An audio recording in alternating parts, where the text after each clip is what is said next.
the word is going to get out that you can strip the ball from Miles Sanders. It's something that he has to work on day in and day out for the rest of this season. Because what if that had happened at a crucial point of the game, a pivot shifting moment in the game? He not only fumbles the ball, but fumbles inside the 10-yard line and gives the momentum back to a better offensive team or to a better team overall with better personnel. You're going to have a problem, you know.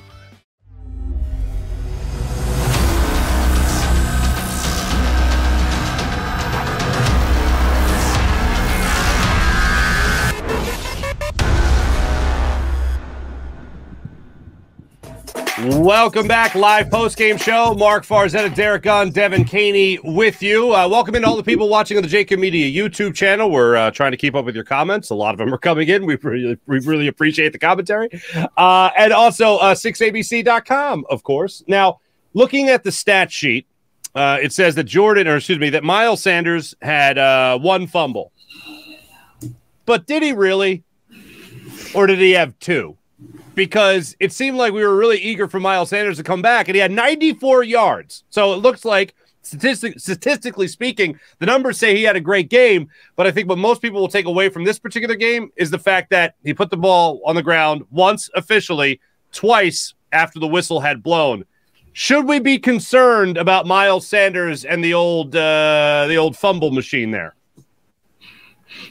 I agree 100%. You should be, and I guarantee you word's going to get out that you can slap the ball out of Miles Sanders' hands. If I'm the running back coach, I'm going over ball security with him all week long next week in practice, because it could come up in a situation where it could be a crucial point of a game. And if you're considered a running back who will give up the football every now and then, that means you're not going to be getting as many touches as you would like to get. And especially for a Miles Sanders who missed 3 games and had to sit there and anxiously watch 3 other running backs have, excellent success over the last 3 weeks in terms of running the football. And, oh, by the way, not putting the football on the ground. Nick Sirianni basically has told us that Miles Sanders is his feature back when he's healthy. Miles Sanders will play, and he did play in this game today. We wondered how his stamina would be after being out for 3 weeks, but obviously he was ready to go. But you cannot put the football on the turf. If you put the football on the turf, you're going to hear from your coaches. You're going to be doing more sitting than actual playing. Devin, are you worried about Miles? Yes, absolutely.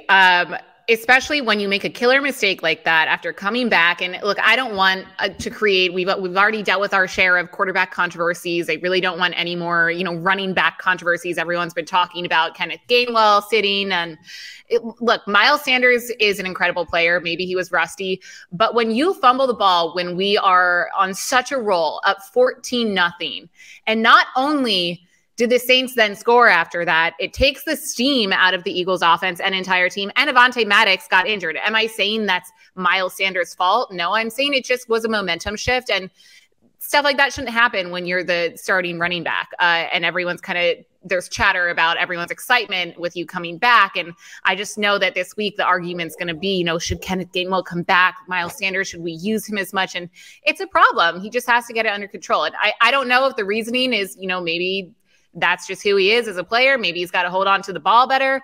Maybe he was just rusty. Maybe we give him the benefit of the doubt. But I do know I'm still happy with Jordan Howard and Boston Scott. See, I'll say I'm more along the lines of the benefit of the doubt with Miles Sanders, and I know fumbles and holding on to the football has been an issue with him in training camp. We remember a lot of stories about how he wasn't able to catch a ball out of the backfield, so there's been issues there. But when you haven't played in 3 or 4 weeks and you're coming back from an injury, and all of a sudden, let's not forget, Miles Sanders left this offense, and it was a pass happy offense. He comes back, it's a run dominant offense. So it's almost like he comes into a whole new defense or offensive scheme. So when Miles Sanders comes back into it, I think it's even more reason to look at and say, all right, a little bit more rust. Let's kick that off. Come back next time around. I almost look at it where it's almost amazing to me that despite the issue we had with the 1 official fumble and then 2 for the second time putting the ball on the ground, even though the whistle had blown, I look at it as, wow, even with that, he still had 94 yards on 16 carries, I believe it was, 16 carries, averaging just under 6 yards per carry. Yep. So that's how I look at it with Miles Sanders. If it wasn't his first game back, I'd be losing my mind over it. But I still maintain what I thought going into this game, which was very simple. Miles Sanders, I always have felt, is one of the most talented running backs in football. He just never had a coach or a scheme that allowed him to show that off and give him the stats that would support that idea. Now he does.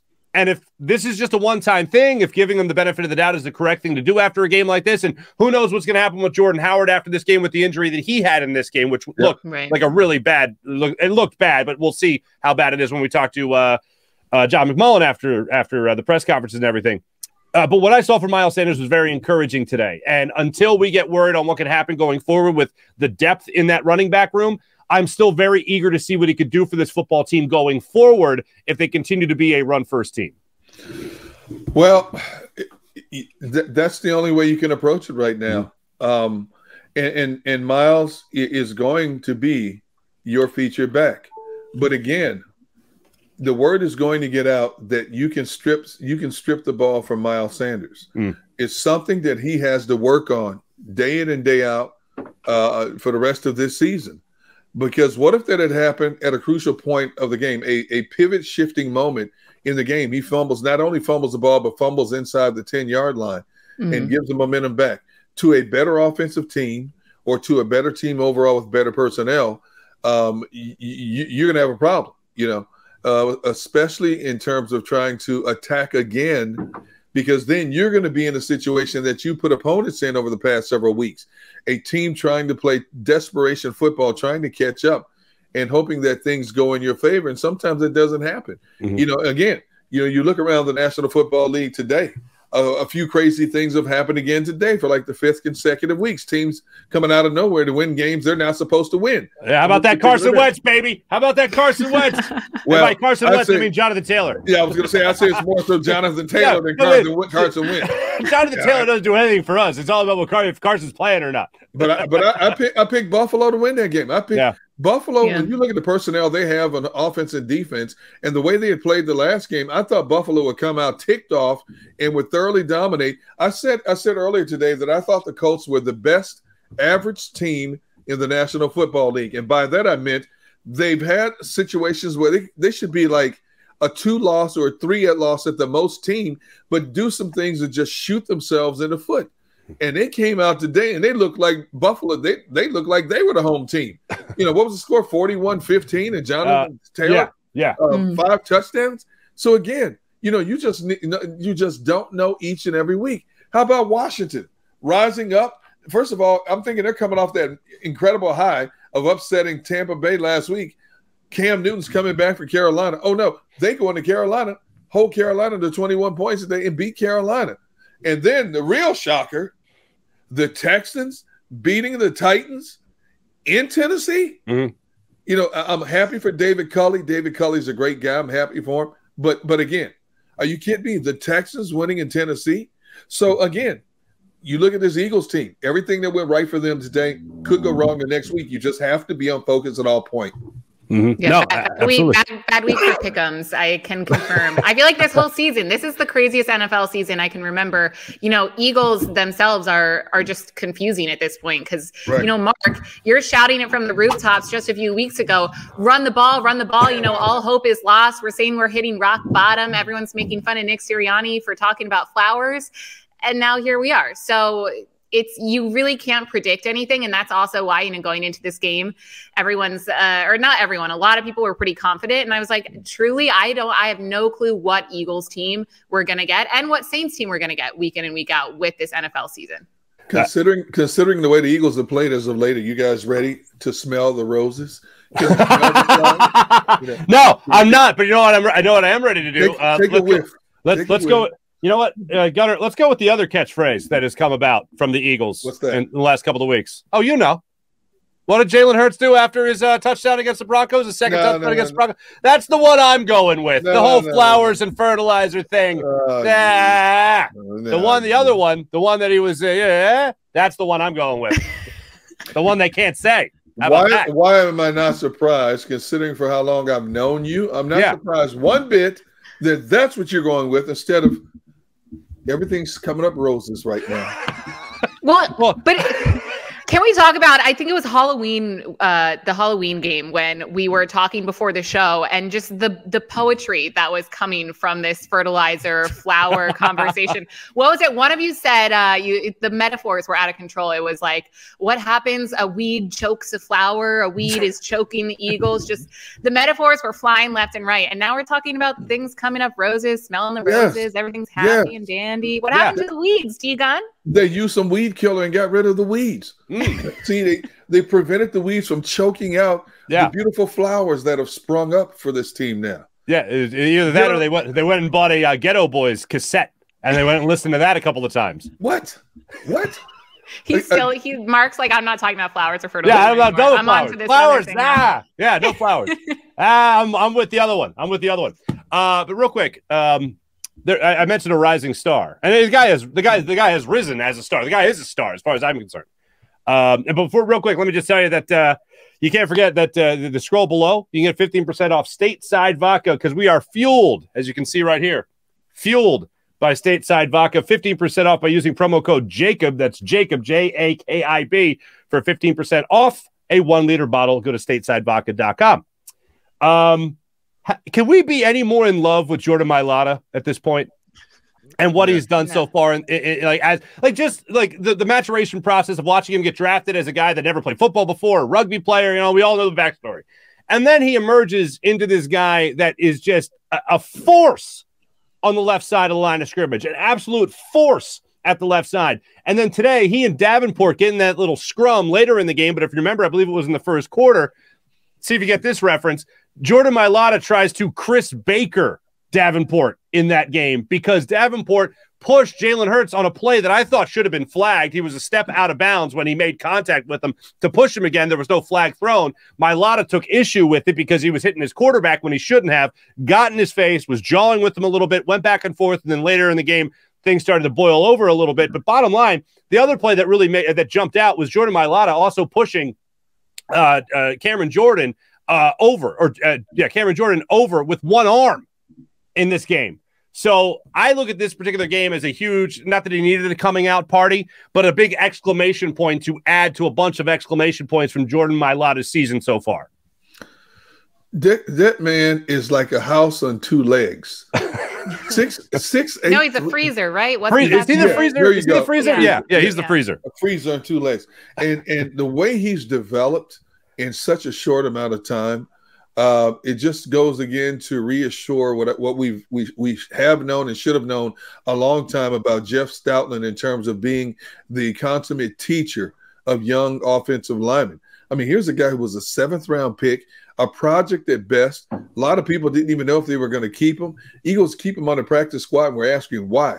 Why would you waste a practice squad roster spot for a guy who doesn't even understand the game? Well, now we know why. Because they saw potential in a guy that a lot of us on the outside looking in couldn't see. And, they didn't have to play him right away because they had the people they wanted. You still had a Jason Peters over there who was a great teacher, obviously. You had guys like Lane Johnson help teach him as well to understand the American football concept. And he's a quick learner, quick study, and doesn't forget things that he's taught. And while it may have taken a while for his technique to catch up to his athleticism and knowledge of the game, and now it's really paying off. And, the Eagles obviously have identified him as a player they want around their organization for a long time to come. That's one position they feel they won't have to address in the early rounds of the draft next year, because they feel they're pretty good, pretty sound, pretty solid on that side of the offensive line. Yeah, and I don't want to take away, credit from I do think it's an entire team effort and improvement on all fronts. But I do think, we have to remember that we didn't have a lot of these guys in for a few of those games that were our, rock bottom low point. It's so nice to have Mailata back and playing on his usual side. It's so nice to have Lane Johnson back, our old friend. And our offense, Jason Kelce, of course. I think there was a play. I'll see if I can. He's a unicorn. Jason Kelce is amazing, and I never want him to leave us, even though I know he probably will soon. But I also think the offensive line and Stoutland don't get, I think any offensive line doesn't always get the credit it deserves when it comes to a team's offensive success. So definitely have to tip our caps to them. While you're on that note, and I think the play, there's two plays I think you're referencing with Jason Kelce. Was it the one where he was blocking, or was it one where he was showing his disgust?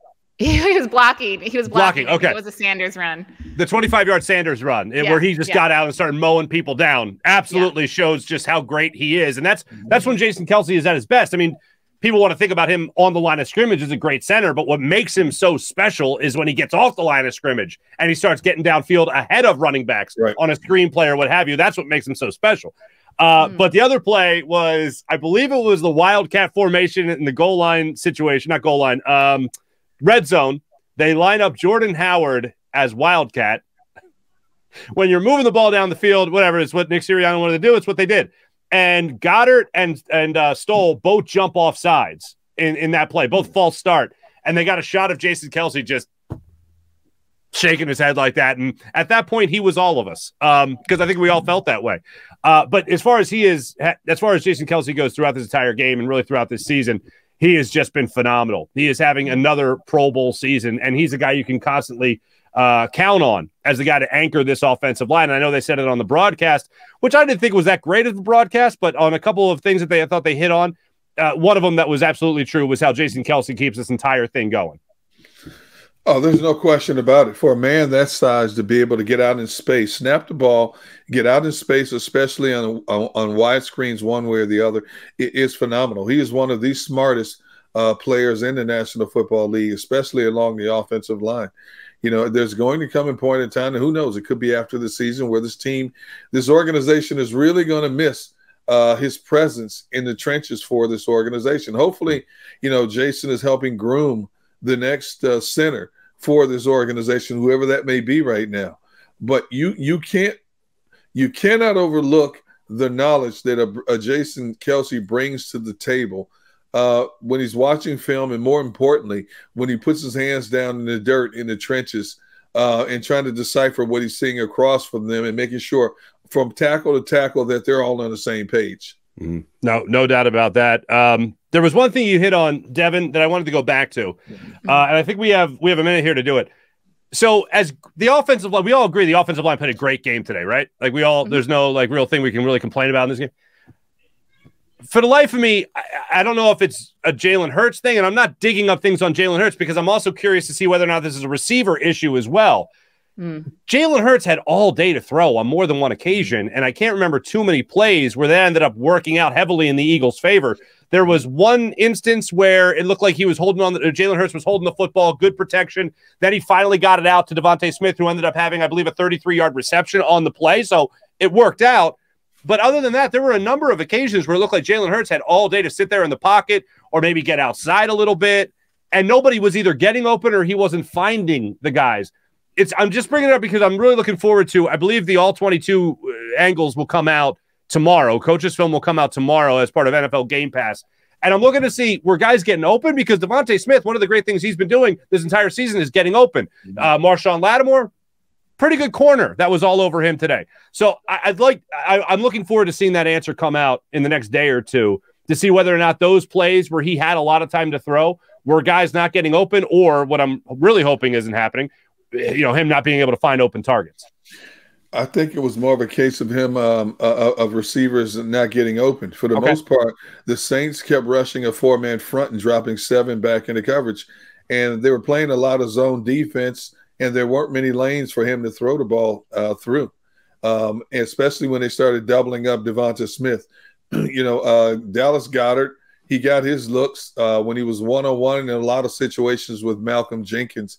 But, instead of trying to force a pass, Jalen Hurts either threw it away or he stepped up and ran it for some huge real estate to keep the ball in the Eagles' possession. I think that's the way he's going to have to play it. Teams are going to drop back and defend the pass. They're going to dare you to beat them with their legs, and it's up to him as a young quarterback to leave the message that whether I'm throwing the football, handing the football off, or flipping it to any of my players, we're going to find a way to compete to the best of our guys, everything that we possibly have, so you better be ready for it. Well, so is that what you think happened with the 2 Goddard passes, D-Gun, in the, I think it was third quarter, definitely second half, where it was just 2 in a row, and a lot of people were I know Jalen Hurts, we always kind of call out his inaccuracy or potential inaccuracy, and I don't know the answer, or was it coverage? Oh, I definitely think it was coverage. They were doubling up on the outside in a lot of cases. The safeties were playing back deep. They were going to rely on their front four to get enough pressure, and it didn't work. 9 times out of 10, it didn't work to the way they liked it. Again, you have to give credit to the Eagles offensive line for, keeping Jalen Hurts in a relatively clean pocket for a lot of the day. But I think basically that's what you're going to be dealing with now from this point on. They're going to double up Devonta Smith. He's already identified himself as a legitimate threat, both in the underneath game and the deep game as well. So he's going to command some double team. If you keep running the football the way you run the football, you're going to force opposing safeties to cheat up in the box to try to gain leverage. And that's when you hit them over the top, whether it's with Devonta or, any one of their other wide receivers, Quez Watkins. But that's the nature of the chess game that you're going to play. And so far, the last few games, the Eagles have done it extremely well. Right. Again, numbers don't lie, but they do deceive. Jalen Hurts, 13 to 24, 147 yards, 6 yards per attempt, 72.7 passer rating. If Dallas Goedert catches those 2 footballs, and I know he had his first catch today, J.J. Right. Arcega-Whiteside, not to rain on his parade, as short-lived as it might be. Don't do it. Don't do it.